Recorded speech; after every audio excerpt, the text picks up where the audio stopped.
Mat की व्यवस्था थी, न बाहर जाते थे कोई टीवी की ऐसी व्यवस्था होती थी। मगर अब माननीय राजीव दत्ता जी राष्ट्रीय राजस्थान के कुश्ती के अध्यक्ष बने, इनसे इतनी उम्मीद है, इनकी सोच है जो दूरगामी पहलवानों की इतनी अच्छी सोच है कि पहलवानों की बल्ले बल्ले होने वाली है। जैसे कबड्डी एक बार गुम हो गई थी, प्रो कबड्डी आई, ऐसे ही पहलवानों के भी दिन आ गई, क्योंकि राष्ट्रीय हमारे राजस्थान के अध्यक्ष हैं दत्ता जी, उन्होंने इतनी बढ़िया सोच पहलवानों के लिए ले रखी है। अब देखो पहले नेशनल जाते थे, न कोई किट होती थी, न मैट की व्यवस्था होती थी, यहाँ से कुश्ती मिट्टी भी लड़के जाते थे और वहाँ जाके ज्यादा सामना हम पहलवानों का नहीं कर पाते थे। मगर अब हमारे दत्ता जी ने ये कर दिया है कि जहाँ भी कुश्ती के 10 लोग भी अगर प्रैक्टिस कर रहे हैं तो उनके लिए मैट की व्यवस्था संघ की तरफ से करवाएंगे। महिलाओं के लिए अलग से कर दिया है, लड़कियों के लिए। तो मैं तो और यहाँ हमारे यहाँ भरतपुर में हमारे यश भाई जो पहलवानों का उत्साहवर्धन कर रहे हैं, उसके लिए इनका भी बहुत बहुत धन्यवाद। क्योंकि हमारे राजस्थान के अध्यक्ष तो दत्ता जी हैं, वो तो कर ही रहे हैं, पर यहाँ भरतपुर के लिए जो यश जी कर रहे हैं उसके लिए भी बहुत बहुत धन्यवाद। और मैं तो यही कहूँगा कि अब पहलवानों के अच्छे दिन आ गए हैं। अध्यक्ष बने राजीव दत्ता जी की दूरदर्शी सोच है कुश्ती को लेकर के, वो बहुत अच्छे स्तर पर कुश्ती को ले जाना चाहते हैं। सभी पहलवानों की व्यवस्था होटलों में की गई है। जब पहले कहीं नेशनल वगैरह होते थे तो वहाँ धर्मशाला वगैरह में व्यवस्था, आज की तारीख में सभी होटल में व्यवस्था की गई है। सारे ऑफिसर इंटरनेशनल और नेशनल लेवल के ऑफिसर इसमें लगे हैं। 3 दिन ये प्रोग्राम चलेगा कुश्ती का। अभी स्टेट हुई है, स्टेट में भरतपुर के भी 4 गोल्ड आए हैं। उन सभी खिलाड़ियों के लिए भी हमारी तरफ से बहुत बहुत धन्यवाद है।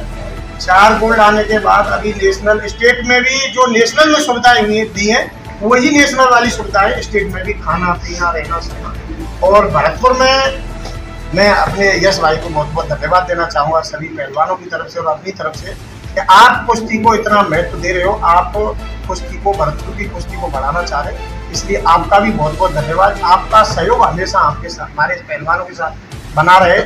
आने वाले नेशनल में, इंटरनेशनल और नेशनल प्लेयर मैं भरतपुर के सभी खिलाड़ियों से, सभी दर्शकों को निवेदन करना चाहता हूँ 20 से लेकर 22 तक अपन कोटा में पहुँचे। मैं भी वहाँ पहुँचेंगे, हम सारे खिलाड़ी वहाँ पहुँचेंगे और वहाँ जाकर के नए आयाम कुश्ती को देखने को मिलेंगे, नई टेक्निक देखने को मिलेगी, नई व्यवस्थाएं देखने को मिलेगी, उनसे कुछ हमें सीखने को मिलेगा।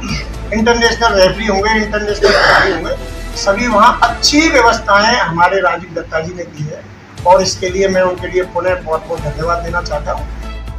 हमारा सबसे अपील है कि कुश्ती हमारी पारंपरिक खेल रहा है राजस्थान।